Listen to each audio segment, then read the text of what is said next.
नमस्कार. मी डॉक्टर रजनी पत्की.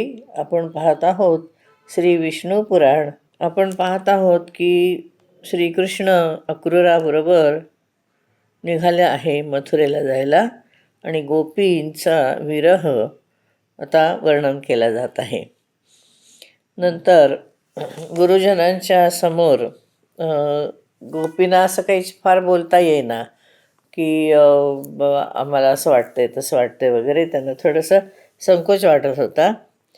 पण तरीसुद्धा ते एक गोपी म्हणते की दुसऱ्या गोपीला की अरे अगं तू काय म्हणतेस की आपल्या गुरुजनांच्या समोर आपण असं म्हणू शकत नाही. मग आपण जर आता विरहाग्नीने आपण भस्मीभूत व्हायला लागलो आहे, तर अशा वेळेला हे गुरुजन आपलं काय करणार आहेत. त्यामुळे आपण असं म्हणू शकतो असं मला वाटतं आहे. मग पहा, हा नंदगोप आहे आणि हे सगळे गोपगण आहेत, ते सुद्धा त्याच्याबरोबर जायची तयारी करणार आहेत.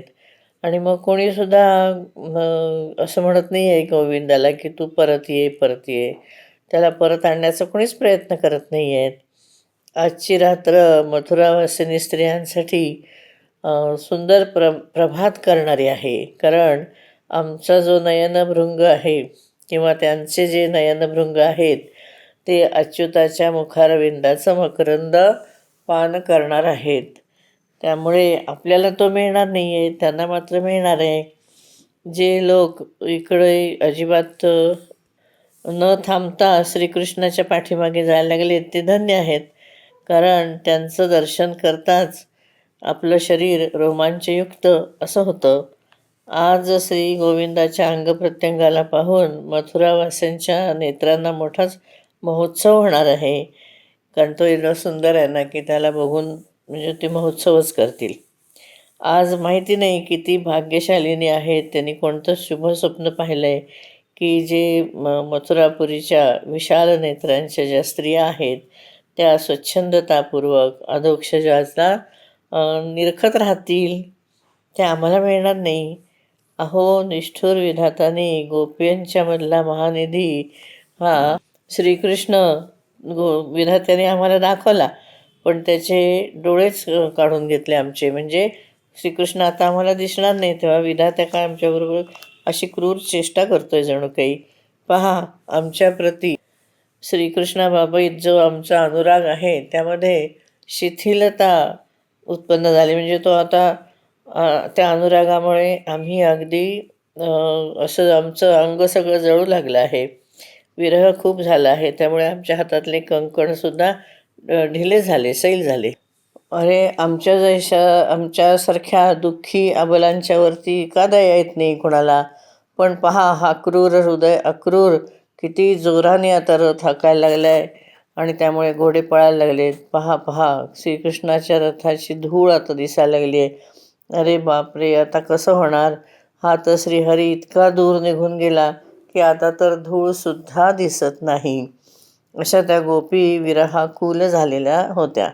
श्री पराशर ऋषी यावर म्हणतात, अशा प्रकारे गोपींचा अतिशय अनुराग म्हणजे त्यांच्यावरचं प्रेम पाहता श्रीकृष्णाने ते म्हणजे तो पाहत होता. असं पाहत असताना श्रीकृष्ण आणि बलरामाने व्रजभूमीचा त्याग केला, म्हणजे ते निघून गेले मथुरेला. तेव्हा ते राम आणि कृष्ण आणि अक्रूर जे शीघ्रगामी घोडे होते म्हणजे जोरात चालणारे होते, तर ज्या रथाला जोडले आहेत त्या रथातून ते निघून गेले आणि मध्यान्हाच्या वेळेला यमुना तटावरती आले. तिथे आल्यावर अक्रूराने म्हटलं श्रीकृष्णाला की मी ह्या यमुना जलामध्ये मध्यान्हकालीन स्नान करतो आणि उपासने करतो माझी, आणि ती पुरी झाली की जाऊ आपण, तोपर्यंत तुम्ही दोघे इथेच थांबा. मग श्री पराशर ऋषी म्हणाले, हे विप्र मैत्रेया. तेव्हा भगवंत म्हणाला, ठीक आहे, होऊ दे तुझं काय असेल ते. मग महामती अक्रूराने यमुना जलामध्ये उडी मारली, ते स्नान केलं, आचमन केलं, परब्रह्माचं ध्यान केलं. आणि त्यावेळेला असं त्यांनी पाहिलं की बलभद्र म्हणजे बलराम सहस्र फण्यांनी सुशोभित झाले आहेत. त्यांचं शरीर कुंदाच्या फुलाप्रमाणे शुभ्र आहे. नेत्र त्याचे प्रफुल्ल कमलदलाप्रमाणे विशाल आहेत आणि ते वासुकी रंभ वगैरे महासर्प जे आहेत ते त्याच्या आजूबाजूला आहेत आणि ते त्याची प्रशंसा करत आहेत आणि अत्यंत सुगंधित वनमालांनी ते विभूषित झाले आहेत. आणि हे दोघं श्याम वस्त्र धारण करणारे, सुंदर कर्णभूषण ज्यांनी घातलेले आहेत आणि तो मनोहर असे गुंडाळी करून म्हणजे कुंडली करून तो सर्प म्हणजे हा जो शेष आहे तो त्या पाण्यामध्ये विराजमान आहे.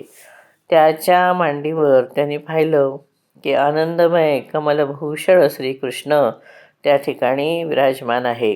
मेघांच्या समान श्यामवर्ण, लाल लाल विशाल नेत्रांचा, चतुर्भुज मनोहर सगळी आकृती असणारा, शंख चक्र आयुधांनी सुशोभित असणारा, पितांबर धारण केलेला आणि विचित्र वनमालांनी विभूषित झालेला आहे.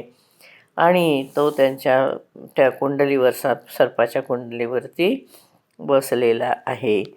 त्याचं इतकं सुंदर तो दिसतोय की इंद्रधनुष्य आणि विद्युन्माला मंडित सजल मेघसुद्धा तसा सुंदर दिसतो, तसा हा श्रीकृष्ण इतका सुंदर दिसतो आहे. त्याच्या वक्षस्थळावर श्रीवत्सचिन्ह आहे, कानामध्ये मकरकुंडलं आहेत. तेव्हा अक्रूराने ते पाहिलं आणि त्याने असंही पाहिलं की सनकादी मुनिजन, निष्पाप सिद्धगण, योगीजन त्या जलामध्ये जाऊन नासिकाग्र दृष्टीने त्या श्रीकृष्णाचं चिंतन करीत आहेत. अशा प्रकारे राम आणि कृष्णाला त्यांनी ओळखलं आणि अक्रूर अतिशय विस्मित झाला आणि तो म्हणाला की हे रथातून इथं कसे काय आले? मी तर त्यांना वर थांबायला सांगितलं होतं. मग त्यांनी काही बोलण्याचा प्रयत्न केला, तेव्हा श्रीकृष्णाने त्यांचं बोलणं थांबवलं आणि मग पाण्यातून निघाला, तो बाहेर आला आणि पाहिलं तर रथावर बसलेलेच आहेत राम आणि कृष्ण. मनुष्य शरीराने ते पूर्ववत आहेत तसेच दिसत आहेत. मग त्यांनी पुन्हा पाण्यामध्ये प्रवेश केला. मग त्याला गंधर्व, सिद्ध, मुनी, नागादी वगैरे सगळे त्याची स्तुती करत आहेत असं पाहिलं. तेव्हा तो दानपती अक्रूराने वास्तविक रहस्य काय आहे हे जाणलं आणि सर्व विज्ञानमय अच्युताची तो स्तुती करायला लागला. अक्रूर म्हणतो, जो सन्मात्र स्वरूप आहे, अचिंत्य महिमा ज्याचा आहे, कार्यरूपाने सर्वव्यापक आहे, एका बाजूने कारणरूपाने एकरूप आहे, त्या परमात्म्याला माझा नमस्कार असो. हे अचिंतनीय प्रभू, आपण सर्वरूप आहात, सर्व हविस्वरूप परमेश्वर आहात, आपल्याला माझा नमस्कार असो. आपण बुद्धीच्या पलीकडे आहात, प्रकृतीच्याही पलीकडे आहात, आपल्याला मी पुन्हा पुन्हा नमस्कार करतो.